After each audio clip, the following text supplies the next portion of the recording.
you were out for some reason. Well, I wasn't and I was back. Oh, great. Hey, Jenny. Grab your name in a chair. Oh, you got all that. All right. There's no way that we're gonna get 6. No way. Sneak when you have to. Go when you have to. You know, that might be a problem.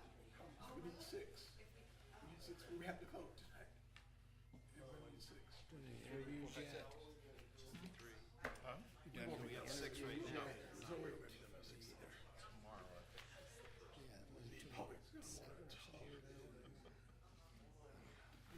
So next week.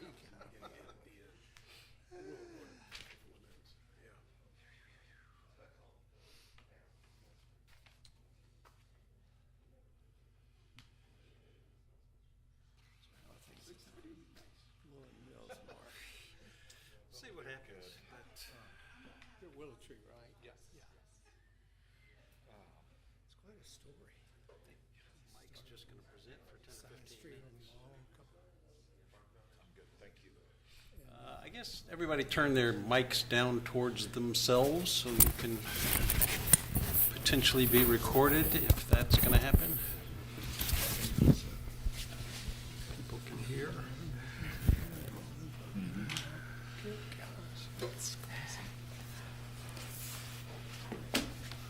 Is there anybody else we know who Quite a bit. didn't say they're not coming?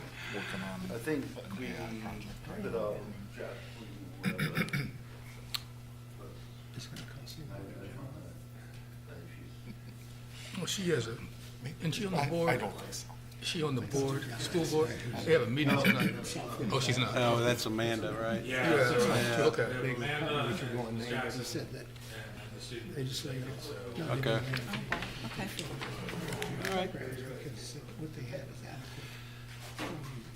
Well, I'm going to call this special meeting of the Parks and Recreation Advisory Committee to order. And it looks we have an agenda here. I guess, can I get a motion to approve the agenda? So moved. Is there a second? Second. All right, all in favor, say aye. All right. No. So per our agenda, we have 2 public comment times, and so there's one at the beginning and one at the end. So if anybody wants to make a comment at this time, you can, or you can wait till the end. Mr. Krebs, and we got your well-written email a little while ago. Thank you. My name is Peter Krebs. I live on Tufton Avenue here in Charlottesville. I'm speaking on behalf of the 40 organizations of the Piedmont Active Mobility Alliance.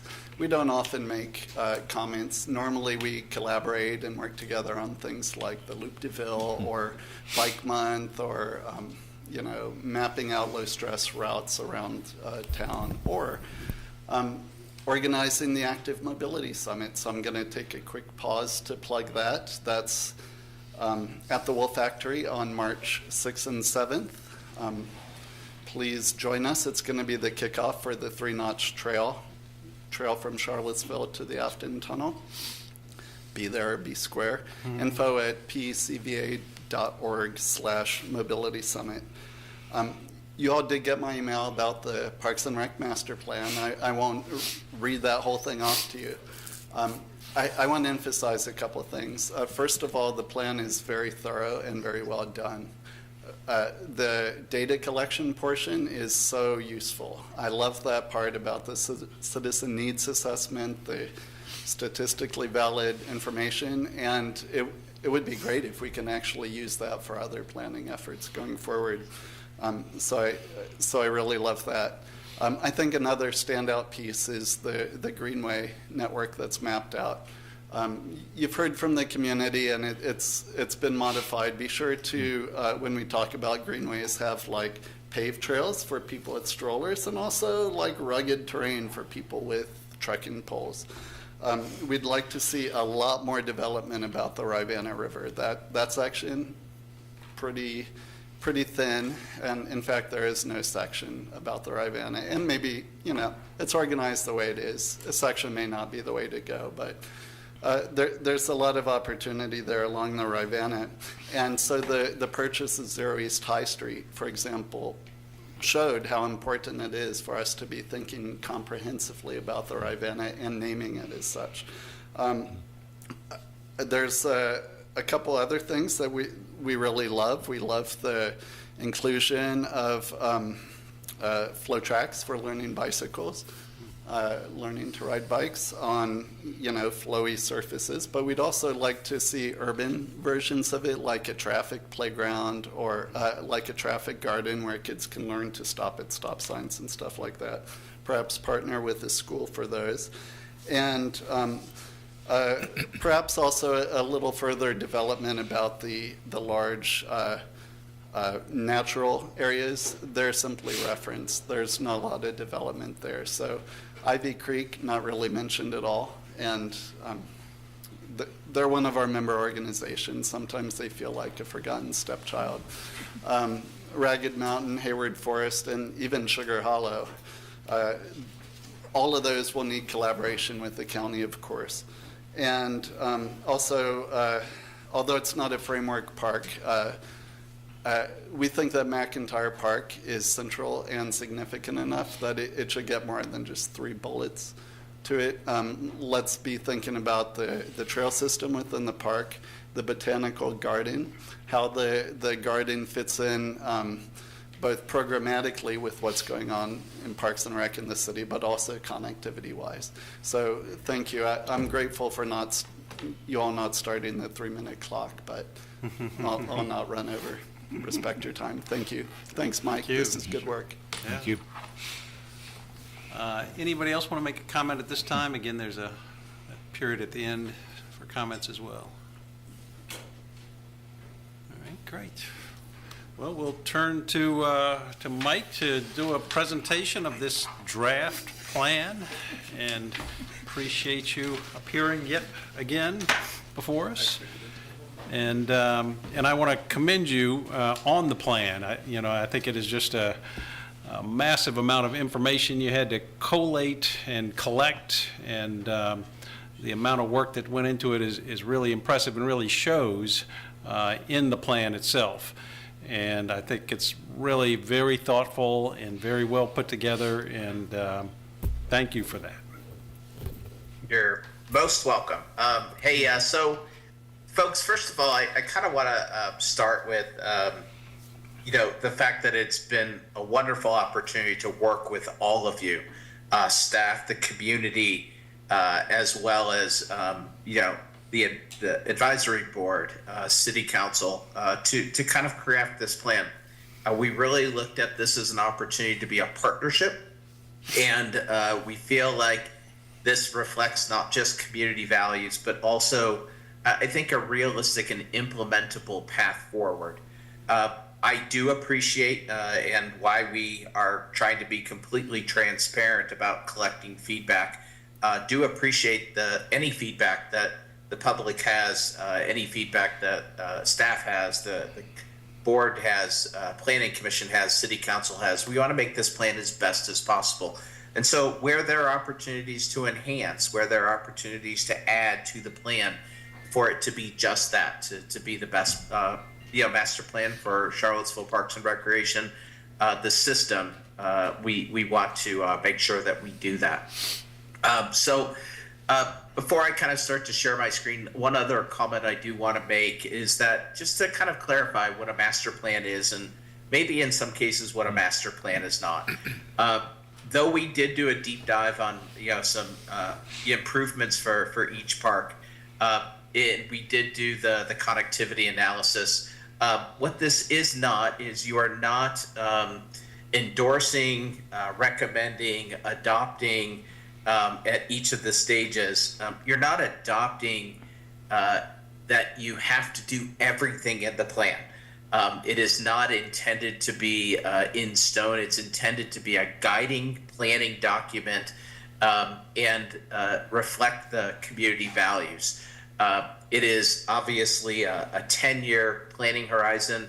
I think we can all think back 10 years ago and think how much the world has changed in the last 10 years, let alone the last 15. So it does have to be fluid. It does have to be continued to work.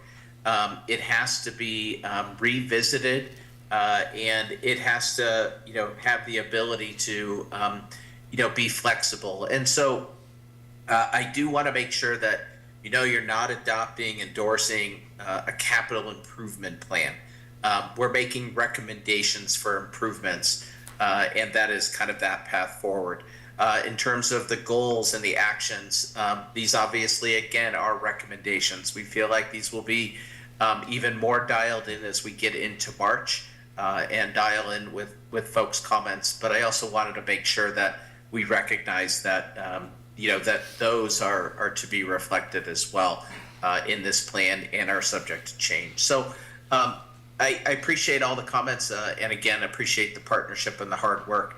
And so let me share my screen. I do not want to spend, an hour kind of going through this. We have tried to make a really concerted effort with this plan to engage everybody along the way.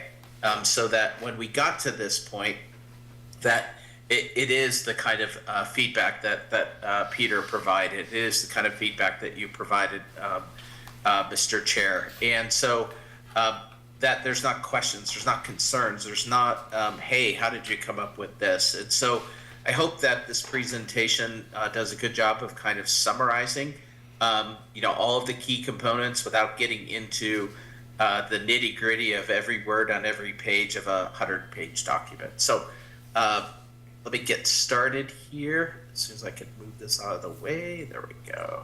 Okay. And thank you for allowing me that preamble.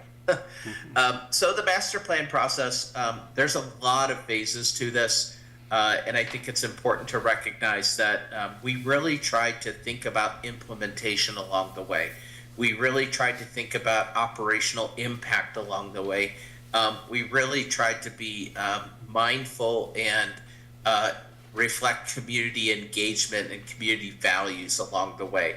And so we feel like this plan has been this kind of process where it's been iterative. It's evolved over time. And our processes for working through this plan have evolved as well. So I feel like the process that we went through with the community is reflected in this plan. One of the things that is not in the plan and that we need to incorporate in the executive summary and probably more throughout the plan, and in particular, Chapter 11, the strategies and goals section, is how this plan aligns with other current plans and policies. So let me just kind of clarify what we mean by current plans and policies. Plans and policies that are currently being used for decision-making purposes.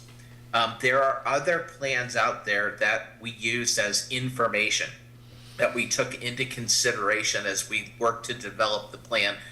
But maybe those studies or those past, works that have been produced, they're not completely driving or involved in decision making. And so these are, the plans that we need to do a better job of incorporating into the document. Certainly something that we take very seriously, because the Parks and Rec Master Plan should not it should not live in a vacuum. And I will say that all of these plans are reflected in the document in some way, shape, or form. But I think we just need to do a better job of making sure that we show how the master plan connects to these. And so that is certainly one of the improvements that we will make to the plan before it goes to City Council in March. In terms of in-person engagement, this was extensive. It was a series of this kind of in-person community outreach, series of town hall meetings, advisory committee meetings, focus group interviews, outreach events, in council meetings. And so some of the kind of key themes that came out of this is, again, not getting into every last nook and cranny, but understanding that there is a connection between economic development and parks, that there's a need to reinvest in the Parks and Rec system, the shared use path system expansion, increased awareness, advocacy, and outreach, and sustainable funding. I think one other thing that we probably do need to reflect as part of this is the continual feedback that we heard about Rivanna River access. And so that is something that I think we'll use as an opportunity to update this section in the plan. Community priorities, again, appreciate the comments about the kind of data-driven process that helps. As you can see, and I will just, not going to read through all of these, I just want to make a point of kind of explaining what they typically mean in terms of high priority, medium priority, low priority. High priority means that if you could do it yesterday, you should have done it yesterday. Basically, the community wants you to do more of that almost immediately. In terms of medium priority, it kind of means that you have things right-sized for right now. What that typically means, though, is you have to be a little cognizant of the things that are in, say, the medium priority that are really close to the high priority to see if they start to slide upwards, or the things that are on the lower end of the medium priority if they have a tendency to slide downwards. What you see low priority is very age-specific, skill-specific, and in some cases very site-specific. This is not intended to say you should be out of the business of indoor facilities or running swim teams during the summer. But what it means is that you're not going to do them everywhere. You're not going to do them 12 months a year. You're not going to put these programs in every facility and park. You're not going to have these amenities in every facility and park that you have. And so the intention here is to recognize that they have a place as a part of the Parks and Recreation system. It's just not everywhere in the Parks and Recreation system because of the fact of who they appeal to. In terms of level of service, and I think this is an important just benchmark, right? But even Charlottesville has long been a community that has valued green. It has valued the environment. It has valued its park system.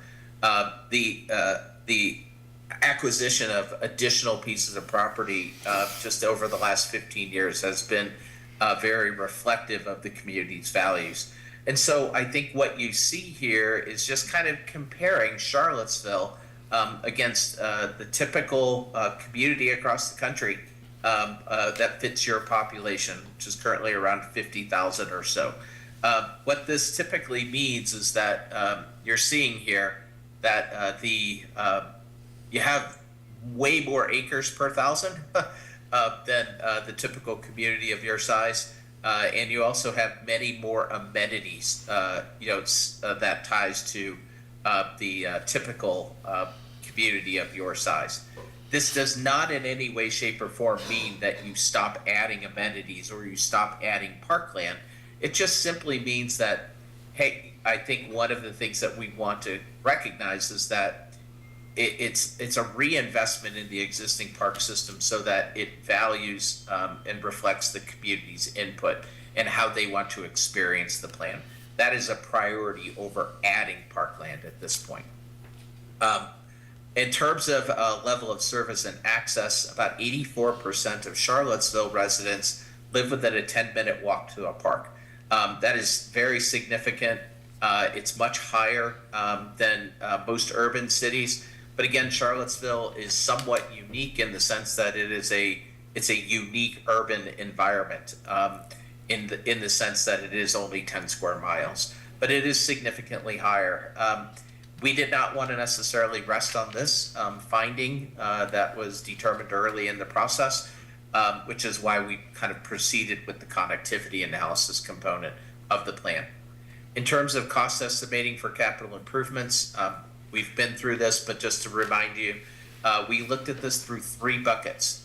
The opportunity just to continue to reinvest in the park system, the need to replace playgrounds, the need to replace court surfaces, the need to replace lighting, even benches, trash cans. That's critical to an overall experience. Expanded services, significant changes to the park system, and in many cases, you'll see those reflected as part of the framework plans, the ADA access to the community, and so on and so forth. And visionary plans is such things as the connectivity analysis component of the plan. So just a quick reminder, as part of the statistically valid survey, we did ask the community the preferred level of additional tax rate financial support for the improvement of parks and recreation services. What this is telling you is that you have 20% of the households are in favor of a 0.5% increase, 34% in favor of a 1 cent, and 33% in favor of 1.5 cents. If I just look at 1 cent and 1.5 cents, and you add up 34 and you add up 33, you get 67%. The bottom here is 1 cent. So what in terms of interpreting this, is that 67% of the community is in favor of a 1 cent tax rate increase to improve parks and recreation. This is not intended in any way, shape, or form to sell to City Council that they should raise the tax rate 1 cent to improve parks and recreation. What it does tell you, though, is that if it is something that is to be considered, that you generally have some pretty strong support for that. Again, this is not intended to be in a vacuum. There are a lot of other things that impact tax rate, but it does show that you do have community support for parks and recreation and the improvement of the system. We also want to make sure that we looked at this through the total cost of ownership. We've talked, there is some significant findings in this plan that I'll touch on here in a second related to operations and maintenance. But again, capital investment, anything you have to operate and maintain. If you don't, it's not going to get to the life cycle. I don't know if I've said this in Charlottesville yet or not, but it's like buy a new car and don't have enough money. Well, buy a new gas car, gas-powered car. Don't have enough money to change the oil and rotate the tires. You're likely not going to get that car to last very long. Park systems are infrastructure. As much as we look at them through the lens of green infrastructure, there's still a lot of built environment to it, a lot of assets, a lot of value in the ground, and that requires maintenance. And so we just want to make sure that you recognize that this is a key driver in any decision that you make to not only reinvest, but also to expand your park system. Just in terms of cost estimating by bucket, again, fairly well distributed, but as would be expected, the visionary projects, the bigger picture ones, typically account for more. But we feel pretty comfortable with this cost estimate. One thing to recognize is that anything that fell within the first 1 to 5 years, we did add a 25% cost escalator to it. Anything that fell into years 6 through 10 had a 55% cost escalator to it. So the $78 million is not reflective of $78 million of improvements to be made tomorrow. It's reflective of a bottom line in today's dollars with those cost escalators. In terms of just the sustainable projects, some quick highlights. An investment in tree canopy management, invasive species control, Belmont Park life cycle replacement, system-wide park life cycle replacement, just furniture, fixtures, equipment, signage, benches, trash cans, picnic tables, all of that stuff that I think we take for granted in a park system, unless it's beat up, unless it's not there, unless it's vandalized, it's in disrepair. But it all has an impact on the experience. Some Charlottesville High School improvements, Greenleaf Park improvements, including parking expansion, splash pad, and then, of course, system-wide irrigation improvements. And that water, just as a way to continue to conserve potable water.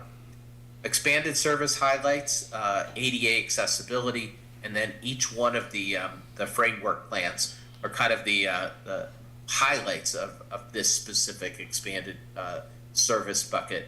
So Tonsler Park, Washington Park, Market Street, as well as Court Square. And then the visionary pockets, you'll see here that a lot of this falls within the expansion of the shared use pass system, about 25 million of the 44 million here. Another one is, I would think it's a pretty significant strategic change, is improvements to Penn Park. But the concept here is to recognize that Bennett's Village is a very significant community-driven project to bring an all-inclusive playground of pretty substantial size to Penn Park. It's located out there in part because it will be a regional draw. We know that the adaptive recreation program today is also a regional draw. Yes, about 50% of the participants are Charlottesville residents, but the rest are from the county and or even other counties. And so to create some synergy and to create some what we would kind of consider to be a home for adaptive recreation, to be able to kind of relocate the program there, maybe some sort of facility so that you have this indoor and then outdoor experience at Penn Park, we really feel is something that should be strongly considered in conjunction with the Bennett's Village project. We've also considered the addition of pickleball courts out there as well. In terms of McIntyre Park, this is where we certainly are looking at bike facilities, pump tracks, BMX tracks, addition of picnic shelters, dog park, formalized accessible trails that provide greater access to the east side of McIntyre Park and what is envisioned to be kind of the Great Lawn. This is an example where we took today's current community input and kind of looked back at the old Park and McIntyre Park master plan, site-specific plan, and kind of married some of the two. And so, again, this is not intended to say that these would be all the improvements that would be made at McIntyre Park, but this is a good starting point for you to activate the east side of the park even more. And then, of course, the Rivanna River Access Plan. We know that there are other plans out there, but one of the things that needs to be very specifically studied and was not within our scope is what is the city's contribution to providing greater access to the Rivanna River from Riverview Park to Dardentow Park to Penn Park. That is really the city's at this point's purview. We are not making any sort of assumptions with the property that has been purchased. That will have to go through its own master planning process. Is it something that process could work together with the Rivanna River Access Plan? Absolutely. But we don't want to necessarily put the cart before the horse with regards to this. And so we do feel like this is and it's something that we need to enhance. We do need to speak more about as part of the Parks and Recreation Master Plan. We will. But we can't get too specific about it because we just don't know right today where. We don't know exactly how many points of access. We don't know how those points of access would be accessed. And that is why it's really important to do this plan. It is something that should be shared with Albemarle County because of the impact of that Dardentow has it being smack dab in the middle of Penn Park as well as Riverview. So that is just kind of our approach. I think we need to do a better job of really explaining that, though, in the master plan. In terms of cost estimating by project type, this is just kind of gives you a sense that, hey, you know, where the money kind of falls, basically reinvesting in the existing system and the new shared use paths make up 84% of the grand total. And then by bucket, right now we've currently identified approximately 23 million in the first 5 years and then 54 million in the last 5 years. I want to make this a point that all of the projects that we have identified here are not something that we would look to be funded until the next budget cycle. So not the one that you're currently in. This is something that you would start to incorporate into the capital improvement requests through Parks and Recreation and the city's budget process 6 months from now, 9 months from now, a year from now, as you go into your next budget cycle.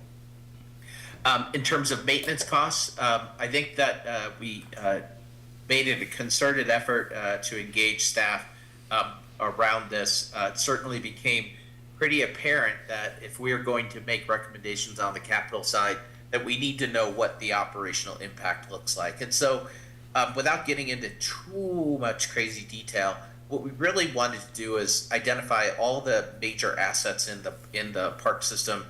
This is not the complete list. The complete list is in the plan. But we wanted to give you an understanding of how much it's going to cost for every one of these inventory that you're currently managing and maintaining. And if you added any of this, what would it look like? And so what this does is it's good information to help understand the cost of doing business, the cost of making any sort of improvement or decision associated with the plan. Sometimes we think about, gosh, we could add a few more trash cans to parks, and we just think that's an easy thing. And it is to put them out there, but they have to be emptied. And over the course of a year, emptying every trash can, throughout the course of a year costs you almost $2,000, primarily in labor. And so I know it doesn't seem like it's a lot, but these are the kind of thoughts, strategic thoughts that need to be made as you think about the connection between improvements to the park and recreation system and its operational impact. And then lastly, I think we wanted, in terms of this section, we just wanted to touch on the organizational functionality. I think the staff is totally on the right path with regards to its staffing structure. But what we were not really trying to do is identify how many positions of any one thing. What we wanted to make sure of is that we didn't have duplication, replication, or gaps in terms of services that are provided. This gives you a really good snapshot of all of the lines of business that Parks and Recreation is in. From parks maintenance to facility operations to programs and services, admin services, business support services, planning. Those are 6 big buckets, but underneath each one of those are now even what we would call functions. And what we wanted to ensure is that we had really good, strong alignment with each of the major buckets or functions at the top with all of the work that needs to be done. And so this was a really good exercise that we went through. It also starts to give you an understanding of where we're really looking at enhancements to your organizational structure. And the key enhancement is on the planning side. If you're going to implement the cost estimating plan, if you're going to implement the shared use path plan, there's just going to be more staff. There's going to be more capacity that's necessary because there just right now is not enough beyond the current staffing level. So that is kind of our key recommendation without necessarily getting into the type of positions, the quantity of positions, as a staffing study, so to speak, isn't necessarily within our scope. So the overall goals, and there will be a lot more details, more detail in the master plan and more detail to come as part of an implementation plan, but safe, accessible public spaces, meaningful recreation programs and events, health equity. Parks and Recreation has a role in that. Ensuring diverse and dynamic workforce. A park system doesn't function without the critical, wonderful people that manage and operate it. In terms of partnerships, you heard this right with Mr. Krebs's comments. Charlottesville is a network and a fabric of opportunity to community build, to create partnerships. Parks and Recreation can be a really conduit for that happening and continuing to happen in Charlottesville, almost like taking it to a next level. Understanding that the park system is an ecosystem, making sure that it's environmentally sustainable, connecting clearly and transparently with the community. I will say this and I will say this again, time and time again, outreach, community input, especially when it comes to Parks and Recreation, should not and could not, it does not do well if it's just limited to a planning exercise. there are plenty of opportunities to continue to communicate, to continue to connect, to continue to seek feedback outside of a planning effort. And so that is one of the things that we are certainly recommending as part of this plan. And then, of course, financially secure and resilient. We need to ensure that we don't get out over our skis. We don't create recommendations that can't be implemented. Doesn't mean we can't stretch that rubber band a little bit or push the envelope a little bit. But we also want to make sure that we're focused on the day-to-day work and the recommendations that can be and should be implemented, but also recognize that there's a cost of doing business, and we need to make sure that the resources align with those recommendations. We want to spend our efforts in that way. All right. And so the outcomes, all of this, I won't, it's all in the plan. The needs assessment, the assessments, the analysis of programs and services, level of service provision, the operational organizational assessments, the whole park by park, facility by facility improvement plans, the concept plans, the shared use path plan, cost estimating, and of course the strategic plan. So I have said a lot, and at this point I'll see if you all have any questions, concerns, comments, suggestions. I'm happy to leave my screen up or shut it down depending upon whether or not you want me to refer to any specific slide in the presentation. Thank you. Thank you. And again, thank you for the comprehensive plan. It's so large and comprehensive, and we obviously don't have it in front of us. I brought a laptop so I could potentially look at it, but it's kind of tough to jump into and know how to work our way through. I have some specific comments, and some of them are just kind of pedestrian wording kind of things. But does anybody want to start off with some questions or comments? Well, the email that we got from Peter was very helpful, very good. I'd actually like to talk to you one-on-one offline about it. But the point you were making about the Ravenna River and the fact that we need to build that out a little bit, I wonder if Mr. Anthony can walk us through the structural and political challenges, because we need to get some guidance from the city manager's office as it relates to building that out. Would you talk to that?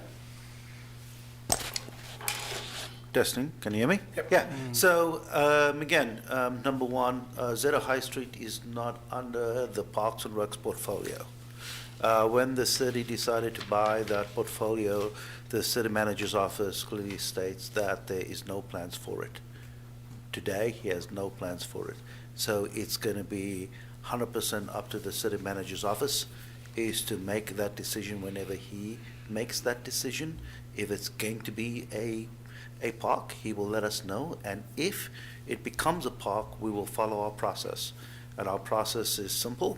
We will take it and we will do a master plan of that park. The same way we've done a comprehensive master plan here that took us over 1 year, we will do the same thing with that park, and we'll follow the process, reach out to the community again, and master plan that park. Thanks.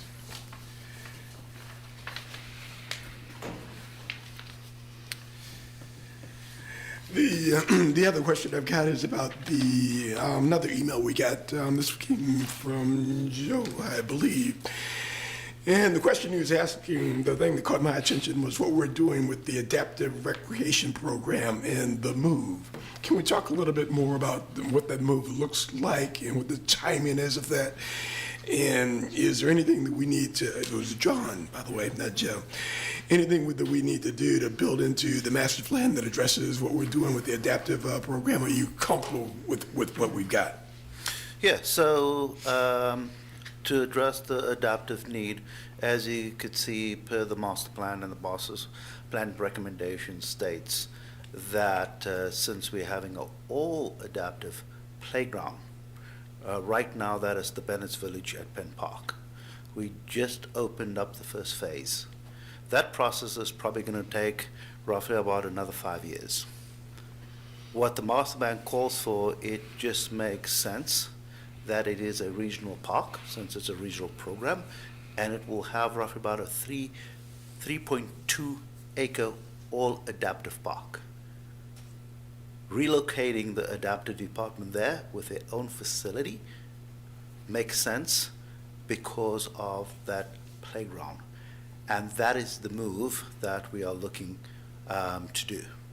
Again, it's in the plans, and it all depends on funding.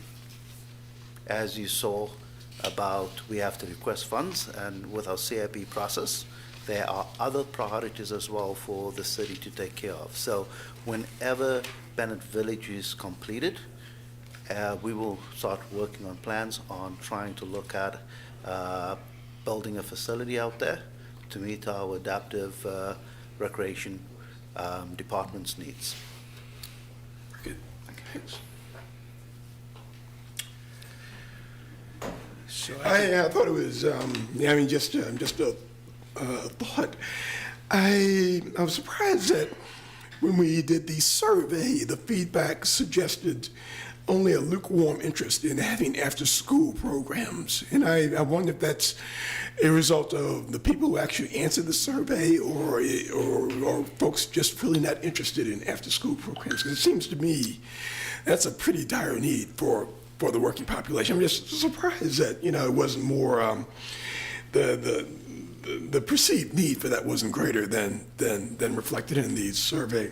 The other thing that surprised me a little bit was the lack of a perceived need for greater investment in basketball courts. That's like almost at the very bottom. I thought that was interesting as well. And I'm wondering, again, if that's a result of the people who actually answered the survey as opposed to the overall community perceived need for something like that.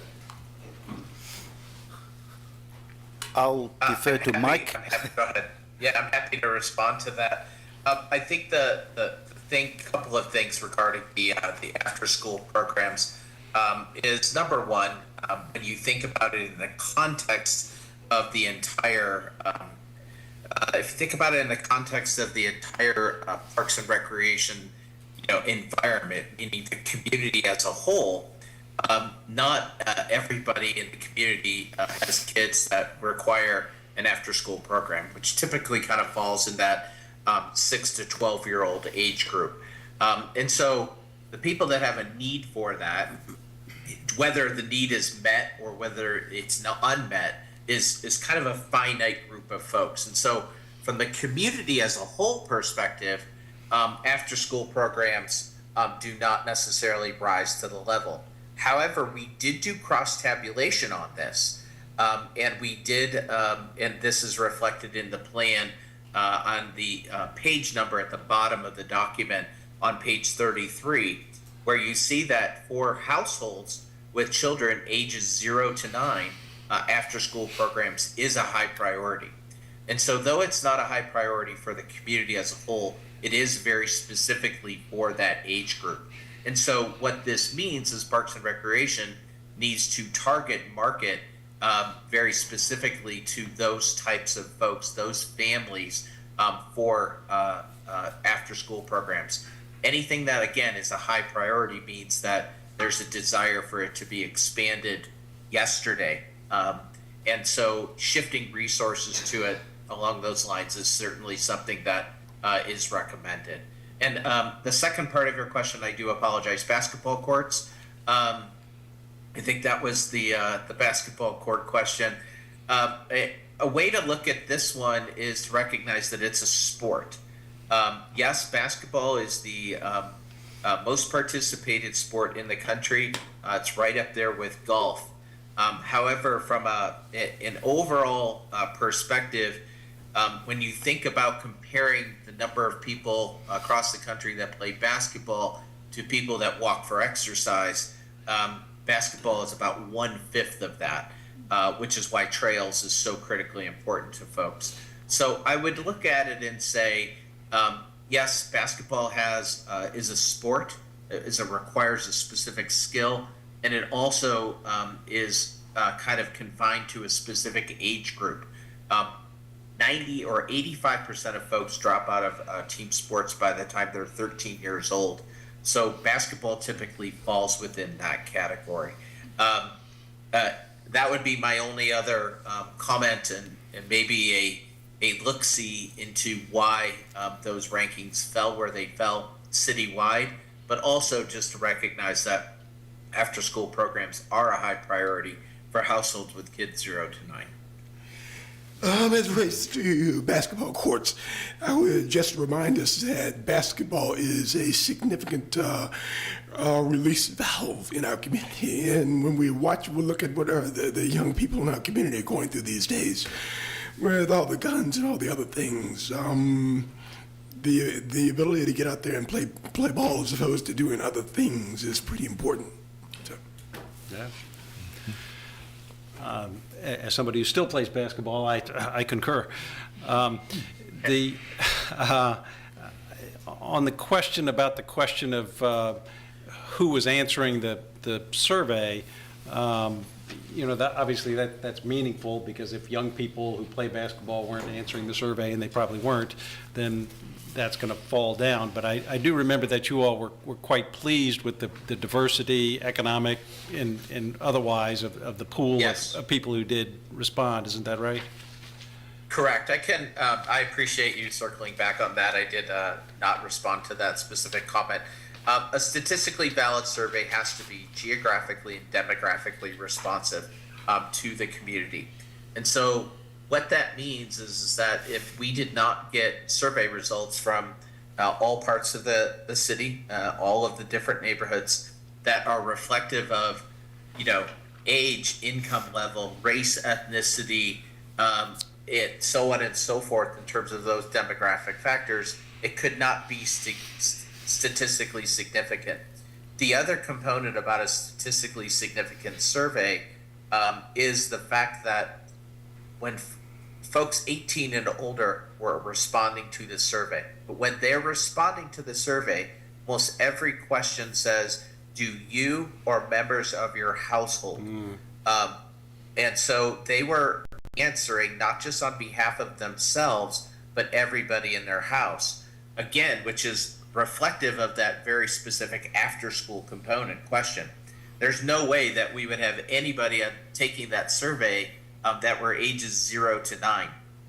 But because their parents took it, or their guardians took it, or their grandparents took it on their behalf, it became a high priority for households with kids 0 to 9.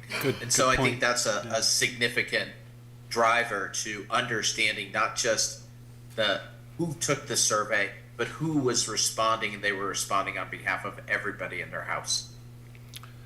On the after-school front, the schools do provide some of that too, in addition to what Parks did, and we're blessed to have the Boys and Girls Club and the YMCA and that sort of thing, and so maybe people were feeling kind of comfortable with their options, even though it's so critically important, as you point out. Who else has some comments? Again, I could kind of start going down my list, but I'm happy. I have a question. Yeah.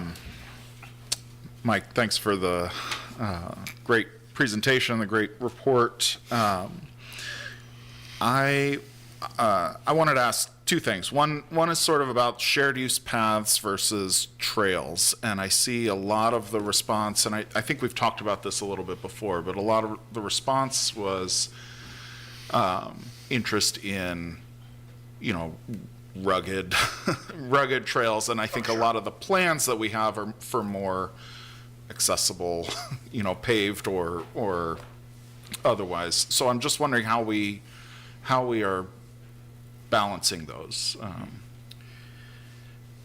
I would have to say that even if you just looked at pure number of miles, and Chris probably would be able to answer this more, you have far more miles as part of the Charlottesville Park and Recreation System that are unpaved trails currently than you do paved trails. And it is not to say that the community doesn't want more unpaved trails, but I do think that to Mr. Krebs' point, those unpaved trail development is probably not within the city's geographical boundary, meaning a lot of that has been done by the wonderful people that are associated with the Rivanna Trails Foundation within kind of that urban environment. where there are likely the greatest opportunities to expand rugged trails is in all of the areas that Mr. Krebs mentioned. Hayward, Ragged Mountain, even Sugar Hollow. Those would be the opportunities to kind of expand that. What we were really focused on was ensuring that we had connectivity of where people lived to space and place. Some of that space and place is parks. Some of that space and place is places of work. Some of that place is spaces of basically shopping retail. And so that typically has to occur on what we would call an accessible shared use path trail. And so there was a concerted effort as part of the master plan to identify those connectivity components that created accessible trails or accessible shared use paths. So again, it's probably one of those things that we do need to call out a little bit more about the opportunity to expand the unpaved trails, the natural trails in some of those larger spaces, very similarly to what the county has done with many of its parks. But the focus of the connectivity analysis was really around accessibility to not just parks and not just having it serve as, shall we say, a recreational environment. It can serve as a way of multimodal transportation. So hopefully great. that answers your question in a helps. long-winded way. Yes. Mike, out of curiosity, can you see us, or can you not see us? I see you, yes. Okay, good. I was just wondering, yeah, Chris stepped up to the mic here, so he can tell us some more as well. I think Mike summed it up pretty well there. We're relatively saturated with natural surface bike kind of things in our urban system. There's more room in some of the lands we've acquired outside. Probably those are built by volunteers on weekends, and they do a lot of work, but I think the reason we had to do the shared use connectivity at this level is they take a massive amount of staff time, funding, engineering, all that kind of stuff. Volunteers can't build that, and you can't do it on a dime.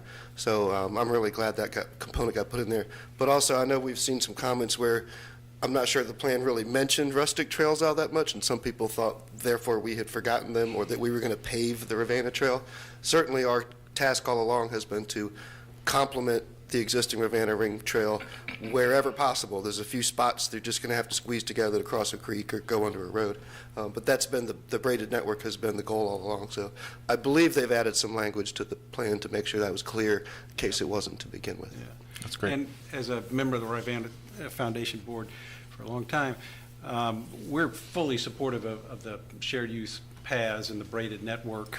And, as somebody who loves trails and goes out and hikes and that kind of thing, it's just not for everybody. And it's not even for me. I don't even want to go to a trail that's poorly maintained.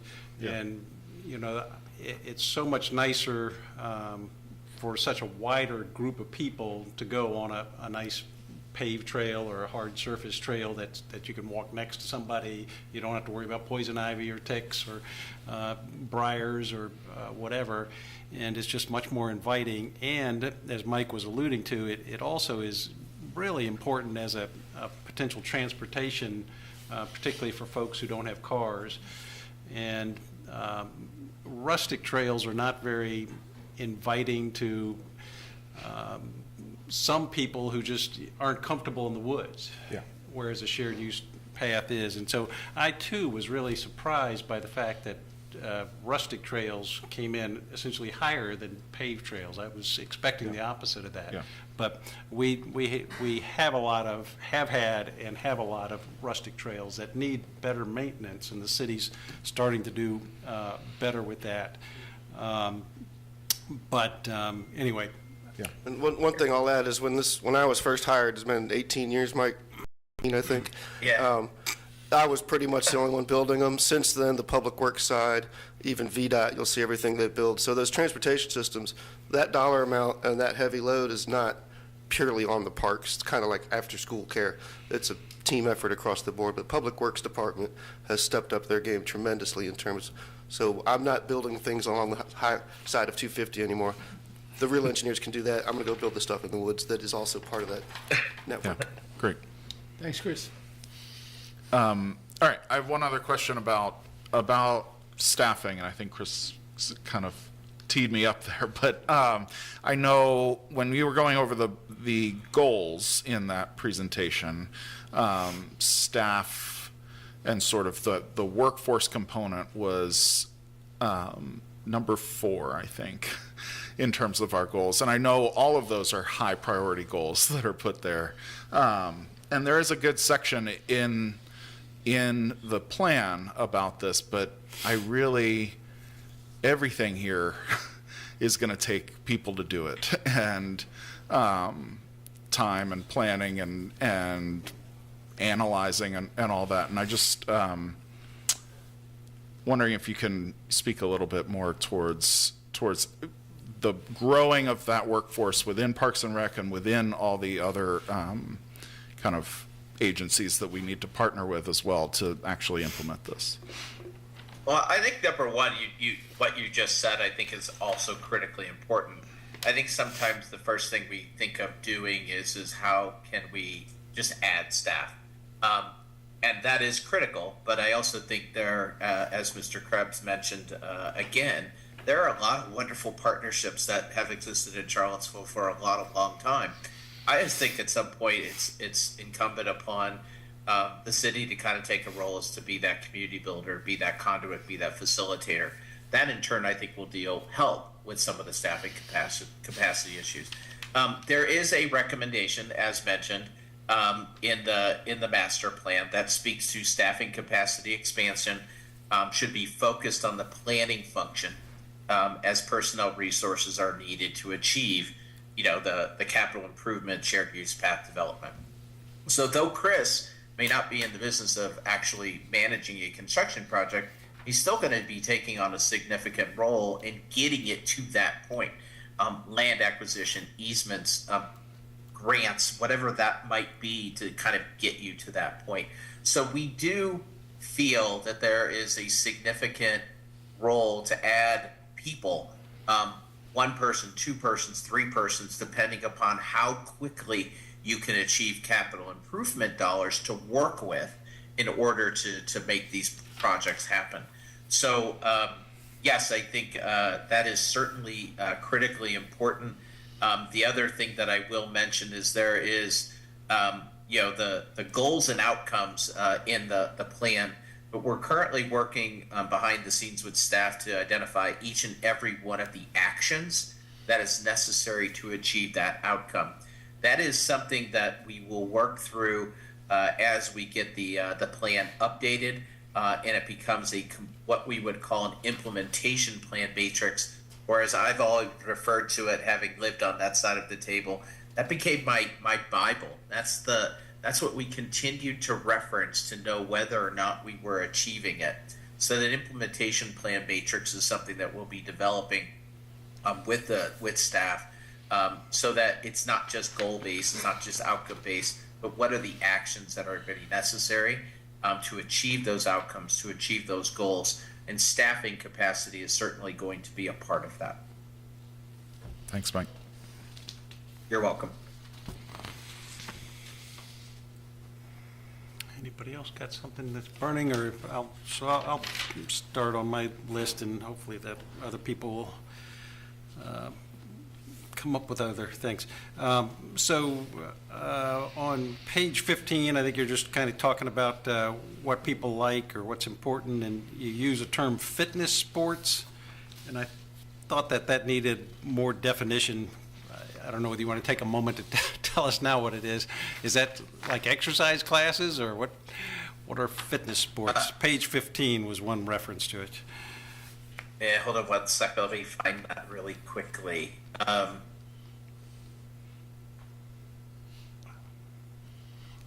we looking at page 15 of the...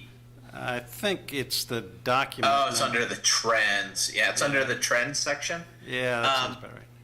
And so, let me see here. Fitness sports continues to be a go-to means of exercise. So what that typically means is that it's a sport that is also in turn providing fitness opportunities. And so What we mean by that is things like pickleball is a really good example of people participating in a sport, in particular because it has an opportunity for them to also be fit. It could also just simply be a fitness and wellness class. That may be, to your point, Ned, it could just simply be that I need to wordsmith that a Yeah, little bit. I would just to make it define that a bit little more better clear. in there. And then Sure. I was surprised, well, there was a category, arts, culture, dance, enrichment, and performing arts, that ranked high, and some of that almost didn't feel like Parks and Rec, but I know that we do some of this, but arts and performing arts, and anyway, I was just kind of surprised at that, and I wondered, because it got a big positive response in Charlottesville, and I wondered if you understood what people were talking about. That's a tough question to Yeah, ask. it's it's kind of I don't know what to say. How do I say it? But we don't want to ask about every last little thing, right? So art classes, culture, dance, So it's kind of, it could be ranging from arts and crafts classes to gymnastics to ballet to dance to even if performing arts, for example. I don't know if this still exists, but I know that there were opportunities for different programs to utilize school spaces. And so again, I think sometimes it's not about the city Parks and Recreation Department directly providing those services, directly providing those programs, but if you have space or place in which a program can exist, or you can partner with somebody else and make it happen, then you do. And so I would say that there's a pretty extensive section in the program and service assessment in this document that addresses a lot of the very specific program and service recommendations that might tie specifically to that high priority. All right, thanks. I noticed on the list of neighborhood parks at Jenkins Park, there's a tiny little green space in Yeah. that feels like it West ought to be Haven. listed as a neighborhood park or somewhere, and I didn't see it mentioned. Okay. We will add that. And then another thing that I noticed that wasn't mentioned anywhere, I don't think, and yet is a major thing that Parks takes on, which I'm not sure they should, but is the downtown mall. I guess one question is, how do you feel about that? That's a Parks and Rec thing. Rian, you have some comment on this? And I know part of, we tailored your scope to make it manageable for you to do things, and so, anyway. Yeah, it's an interesting part if you ask yourself, does it fall in the portfolio of Parks and Rec? And that's why if you look at the master plan, we're really focused on what is our functions. And as you can see, if you look at our functions, and from there we will have to dive deep down, it's the same question is why Parks and Rec does street mowing. Is that a true Parks and Rec function, or does that belong to us? The same thing with the mall. Does the mall belong with Parks and Rec? My professional opinion, it does not, unless if it's a park or a trail. Then I would say absolutely. But again, we as the department inherited these things, and we at the point of really asking the question, what are we doing for the community?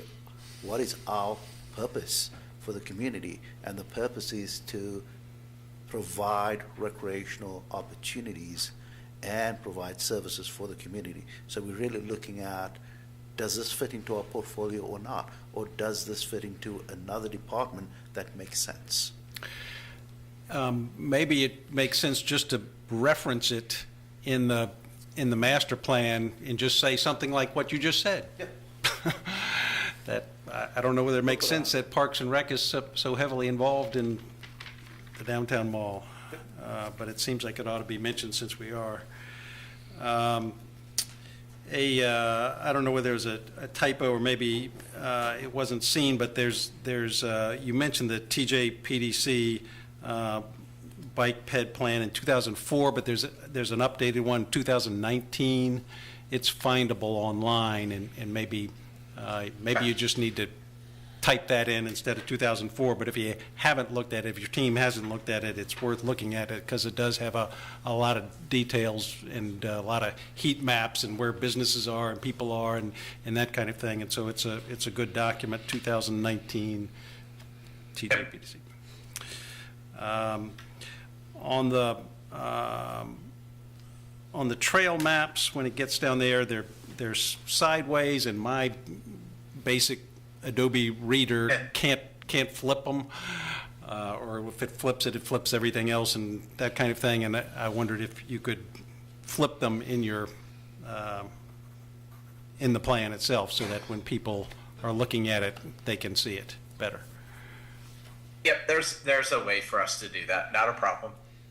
And then the other thing I wondered about them is that they are so tiny and you can't figure out where these things are. And I'm super familiar with trail plans, and I can't, looking at those tiny maps, I can't really figure there aren't enough roads, there's not enough landmarks to really figure it out. And I wonder if there's a way to link it to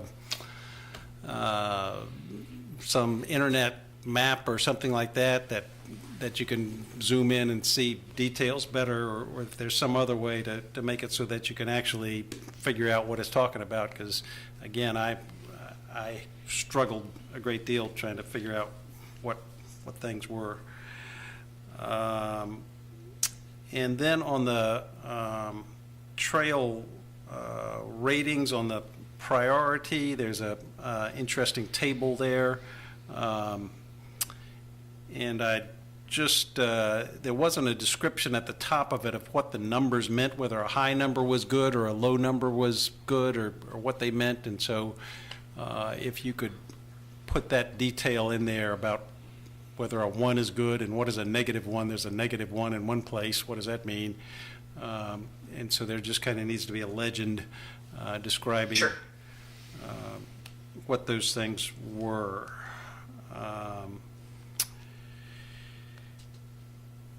There was sorry about this, there's a typo about there was a bridge proposed from Greenleaf Park to McIntyre, and somewhere it was listed as Greenbrier instead of Greenleaf.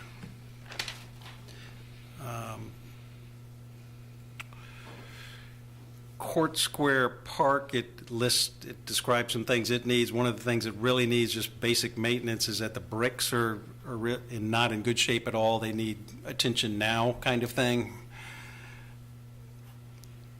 And so it seems like that ought to be mentioned. When you're talking about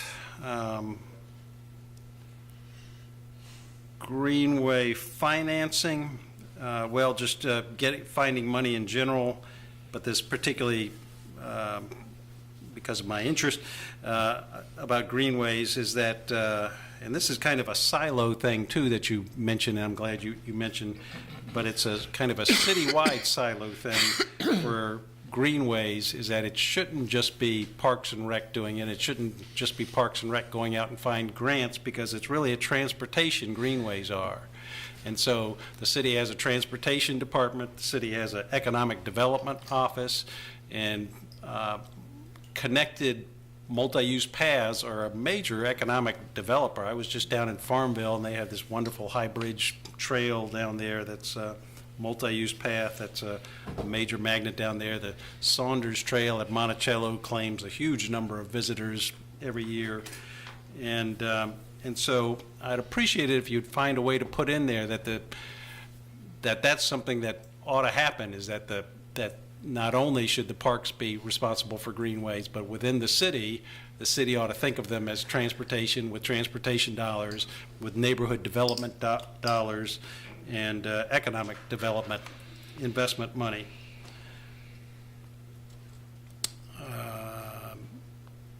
And then I think go ahead. that just a quick comment regarding that.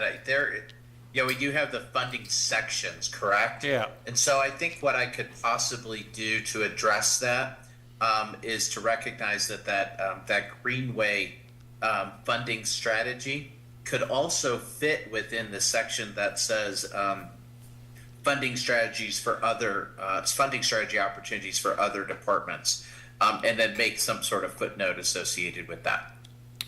Yeah, I just think that that's something that, because this is going to city council and is something that is going to be used as a talking point in city, or at least should be a live document, that it's helpful if we have this document pointing out that it shouldn't just be on Parks and Rec to fund greenways, that it really ought to be other city monies involved in making them happen, because they do cross so many different departments. Makes sense. And then Chris can feed you probably some more of these, but in your list of grants that are available, a couple big Virginia-specific ones that are in play for greenways in particular is the Smart Scale. So I don't know whether you want to make note of these names. Smart Scale, and then TAP is Transportation Alternative Programs, and then DCR, is that what it is? Department of Conservation and Recreation. They have very, very significant money. And Smart Scale is kind of the way that Virginia doles out its biggest chunk of money to deal with transportation about all roads. And city and county get together and put those in. And so those would be good to have listed. I can give those to Mike. Yeah. And I know Jeff found the name of a major grant that is, this is, you have such a nice collection there. It'd be nice to give them that name too, Okay. of that grant, so that we have a document that we can see those. Actually, Mike, if I could interrupt real quick, it's federal money through, I think, it was, we'll see if it continues, through the federal parks folks that gets allocated to the Virginia folks, who then allocate it to the municipalities. You may know it, but I'll shoot you the link. Sounds good. Thank you. And speaking of CIP project management, I see that you have that under planning, and that's great and I really appreciate you kind of identifying that as an area of need for hiring. Is it your view that they would be doing construction project management, or should that be in the Public Works Department, as it is, I guess, in a lot of places and every other? Yeah, I'm not. Planning is different than construction management, Yeah. and so planning gets you to a construction project. There's a lot of components to planning. Some of what Chris does, Chris could probably spend the next 30 minutes trying to go through each and every little task, but some of it's just customer service. Some of it is responding to maintenance issues. Some of it is the development of a grant to acquire property. Some of it's negotiation. Some of it's outreach. Some of it is managing site-specific master plan projects. And so there's a lot that goes into the planning side. Some of it's developing CIP projects that in turn they get funded, they get to somebody else who gets constructed. So it's a long-winded way of saying I don't believe that Parks and Recreation should be in the business of managing projects, The construction projects, Yeah. but they should be in the business of managing. They should be in the business of managing the planning Right. of any project to get it to a point of construction. Yeah, just to complement what Mike just said, is that as you all know, that we have some deferred CIP projects, meaning we are only touching 2019 CIP projects, and that is due to we do not have a department, or we do not have a division that 100% focus on that. We have 4 or 5 folks that is a add-on to their job responsibilities.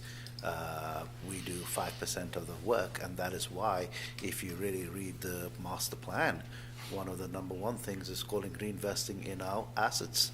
Our assets are crumbling, our facilities are crumbling, and that is a true sign of really having a unit and an individual that is 100% focused on planning. Because without planning, we will never get to construction. Appreciate it.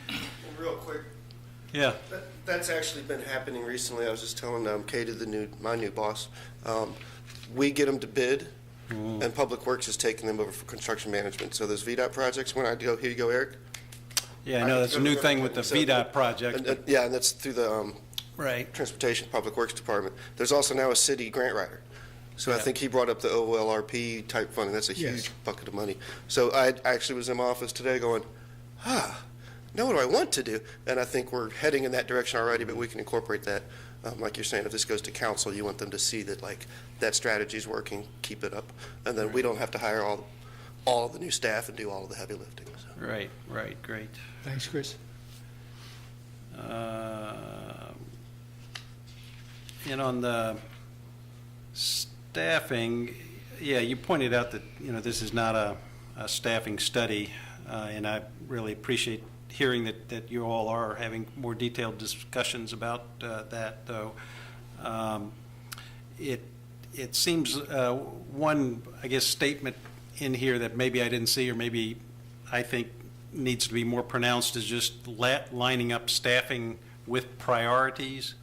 That, again, the example here is with Chris, and again, that's kind of my biased area of interest, but we have 30 miles of trails and have had one person in charge of that, and yet it's been true since you were here that hiking and trails were kind of the number one priority, even in surveys back then, and to line up staffing.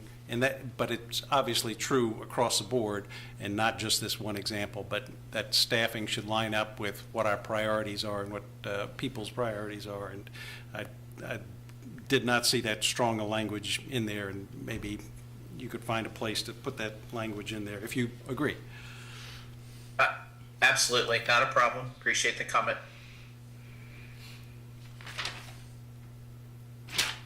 I'm going to stop talking. Who else has comments, or did I prompt any comments? I have a question. You've spoken about these initiatives in the master plan and how much support they have among the community, and the high level of support Yes. among the community. How are you defining the community? Are these folks that have responded to your inquiries or surveys or whatever, or who show up at the meetings, or this as representative of the larger population? So how? Well, go ahead. You're using that word as community, which is, to me, larger than the respondents to your inquiries.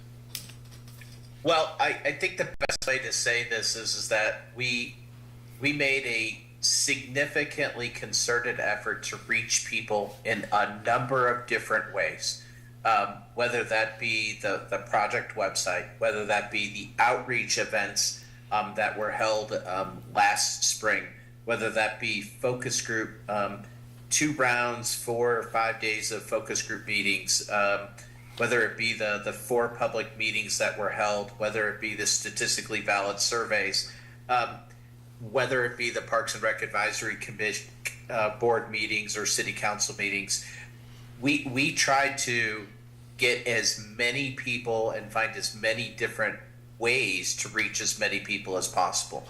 Are we able to reach everybody? Absolutely not. I don't know that any planning effort does that. But I think what we tried to do was understand and listen and learn from the community, engage with them in different ways. And then as we responded back, we really tried to inform what we were hearing and get feedback along the way. So I think we made a concerted effort to be very geographical. We even held, for example, we held most of our public meetings at Carver, We held focus group meetings both at the Parks and Recreation Office, at Tonsler, at Zion First Baptist Church. We tried to do our very best to reach as many people as we possibly can so that it was reflective of the community as a whole. And we feel pretty strongly that we were able to accomplish that. The only other thing that I would add is what I said about a statistically valid survey, that it has to be representative of your community as a whole. There's a lot of science algorithms that go into determining that. The best way I could say this is that if you asked a community of 1 million people, Louisville, Kentucky, for example, whether they like chocolate ice cream, vanilla ice cream, or Neapolitan, as long as it was demographically and geographically representative of that community, you would need 375 households to respond to it in order for it to be significantly statistically valid, statistically significant. And we received that number and then some for a community of about 50,000 folks. So that's the best I could say. Did we talk to every resident? Absolutely not. Did we provide as many opportunities through many different ways to engage the community throughout the process, and not just at one point in the process? I feel pretty comfortable that we did. Well, I think the thing that got me interested in this question is that, you talk about raising taxes, and there were a high degree of people that were interested or were supportive of raising taxes to support these initiatives. And I'm just wondering if that's representative of all of Charlottesville, or do you contemplate 100% of the taxes that you raise going to these Parks and Rec initiatives? No, I think as I mentioned as part of the presentation, it's not intended to be the end all be all. The intention of the question was to not just ask people on the survey what they wanted, but we wanted to ask them what they supported, and not just what they supported then specifically, but were they willing to fund it? Because at the end of the day, public park and recreation systems are very much dependent upon taxpayer dollars. It has been that way for as long as public park and recreation systems have existed. And so the intention of the question was to understand whether or not it was a non-starter or whether it's something that could be considered further. We always, we cannot take this specific result and blanket it and say city council should raise the tax rate by 1 cent because we had a survey done, and that's the end all be all. City council's role is to balance and manage through the budgeting process that policy that they adopt every year to weigh the pros and cons and weigh the priorities. Parks and Recreation is very much valued in Charlottesville, and I think the response to that question is intended to inform that specific funding request in the future. Would it be to the extent of 1 cent? Would it be to the extent of a half a cent? Maybe some years yes, maybe some years no. All right, thank you. You're welcome. Jessica raised her hand at one point. I don't know if we can hear from her, but on the Zoom. What? Oh. Do we have a way to? Yeah, There she There is. she is. you can hear me. I do have a question. And I wrote it down, so hold on, let me just find it. Now I wrote it. I know you said that you targeted the community and that you gave an opportunity for as diverse community members as possible to answer the questions. But I'm wondering if you could give us some data on who actually engaged in the process, like how many males, how many females, just income, if they talked about their income. Also, just maybe neighborhoods or even their ethnicity. So we would have an idea as to how many people answered from specific groups. I know that you said there was an opportunity, but I think more important is to know exactly who answered the surveys, and that gives us an idea of what population in Charlottesville actually participated in the surveys. That's a good So point. Is there a way yeah, to just go kind of ahead. add that as an appendix? Because I know you have good data on the statistical survey. I remember you showed us that data, and you probably have less good about who showed up to meetings and that kind of thing. But to the extent that you have that data, is there a way to make that as part of an appendix? Yeah, I would say that it's probably safe to say that we did not ask people to provide that level of detail at community meetings, at focus group meetings, even at the outreach events. But I think what we can do is just be a little bit more detailed with regards to what the community engagements, all those efforts were. We can provide some numbers in terms of attendance around them. Some of that is in the master plan, but you know, when people showed up at a public meeting, we asked them their name and maybe an email address. When people showed up at the outreach events, what we were trying to do was we were at that point just trying to get folks to take surveys. What we specifically did, though, as part of the outreach events, and Parks and Recreation really took the lead on this, was to do those events in different diverse areas of the community, so that we're reaching folks that sometimes we don't typically hear from. So that is information that we can certainly provide, but in terms of the kind of detail, the demographics, of who answered or who participated in every last community engagement effort, it's hard. I can unequivocally say that we did not ask and did not seek that information. What we tried to do is ensure that we provided as much opportunity in many different locations and in many different ways as possible. But you do have that information for the statistical survey. Yeah, And I that do- information is in the appendix of the document, correct?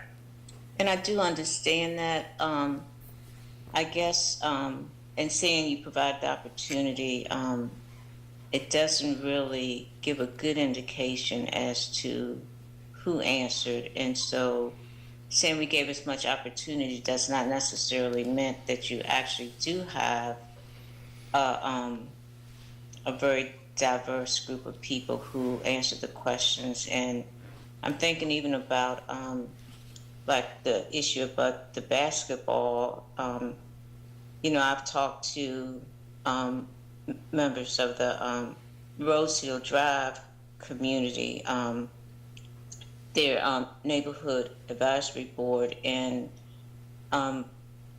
they were very clear that the basketball courts at Washington Park have always been very important to that neighborhood.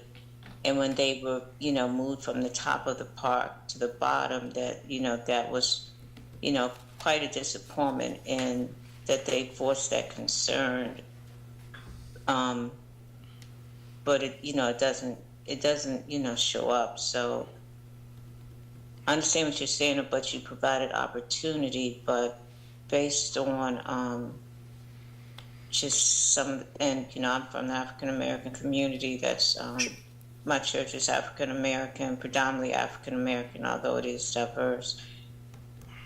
Some of the data just really doesn't seem to reflect the major concerns that I'm hearing in the community, and also as for even with being agreeable to pay more, I just find it hard to believe that people who have very little income or low income would be willing to have their taxes increase, especially since, this is a hard time economically for many people. So it might, those people who said they're willing to pay might represent people who have more resources than those who don't. So Sure. I just don't want it to be, a false sense of that, that there was a very diverse group of people answering these questions to the survey when that might not necessarily be true. Well, they do have the numbers for the statistical survey, and as I recall, you all were happy with what that showed, but it'll be good if those numbers can be in the appendix so that everybody can understand what that statistical survey pool looked like. Thank you for that, Jessica. I had a question on page 95, I guess, not the document number, that's 89 of the document, 95 of my program, about the listing of the cost of various programs, the unit cost, annual unit cost. Are you there? Oh, for parks, yes. Yep. Parks maintenance activities. Yes. Is that purely an operational number, or does that also Correct. include? That is park maintenance cost of service and analysis. So that is purely a park, purely what am I trying to say? Sorry. Purely a cost of doing business in terms of managing and maintaining the parks maintenance division. How could the dog parks be the top thing, $47,000? Well, they do require a significant number of resources. You'd be surprised as to how much goes into maintaining a dog park, purely from a waste pickup, from a turf management. It's pretty extensive. Now, again, I think one caveat with regards to these numbers is that we work through with the department based on working through the budget. This is not information that is currently tracked at, say, a work order management system. And so what we did is we worked through the allocation of the budget across each and every one of these. What we are recommending is that you use this as a starting point, but that you ground truth this by starting to track these costs through a work order management system. Then what you in turn will be able to do is to refine these numbers going forward, which in turn helps to understand the resources that are necessary to add an additional dog park or add an additional restroom and so on and so forth. But and to clarify, the numbers here, it's $47,000 for both dog parks. It's not per dog park, is it? Oh, it's per dog park. Per dog park. And so it is true then that it's $2,000 per trash can annually? Correct. That's what I was mentioning as part of the presentation. It's not the actual trash can. It's the emptying of it. Yeah, sure. Right. If you think about that over the course of 12 months and how often a trash can in a park system gets emptied on average, it adds up. Wow. It doesn't happen on its own. Maybe in my there read, is, yeah.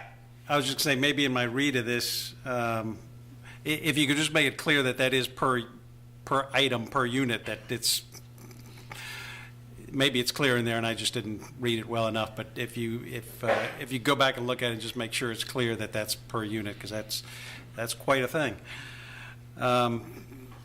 Cool. A broader question is about the CIP categories, the visionary versus whatever and whatever. Yep. So I assume that when we're developing a CIP budget, while it's not the implication that we should only do the maintenance things as far as CIP, should we be looking at all three categories when we make our request, even though the first category is kind of critical maintenance kind of things? Hold on one quick second. I think that's an absolutely great question. But I want to just find one quick, be able to respond to that very, very quickly. The 1 second.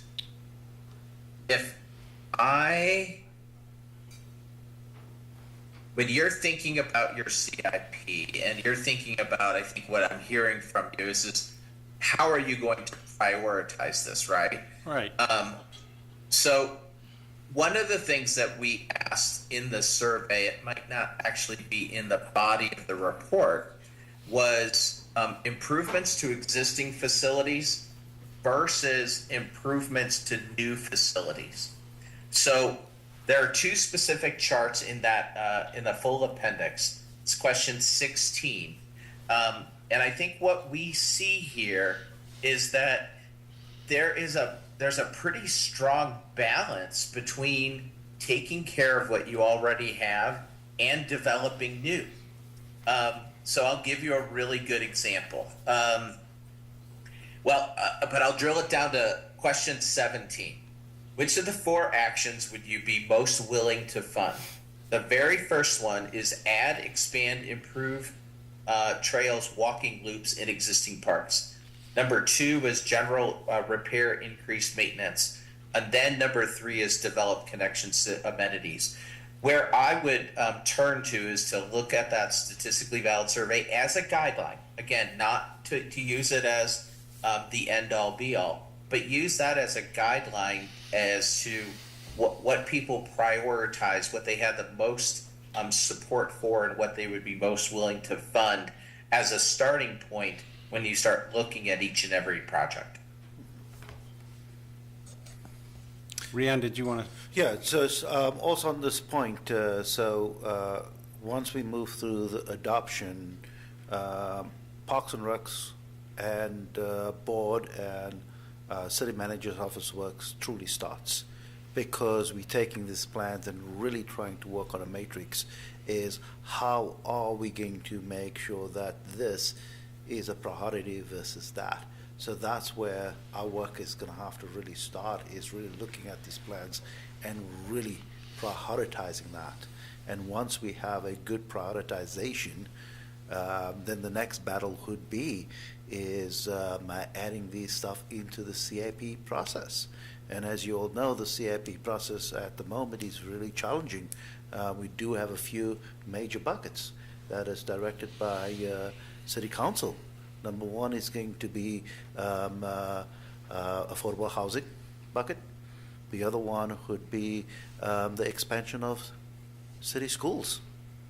Those are 2 big buckets right now in existence with our CIP plan. So again, when we prioritize, it's going to be a challenge, but we're going to have to do the hard work and try to put our best foot forward in order to really looking at the data.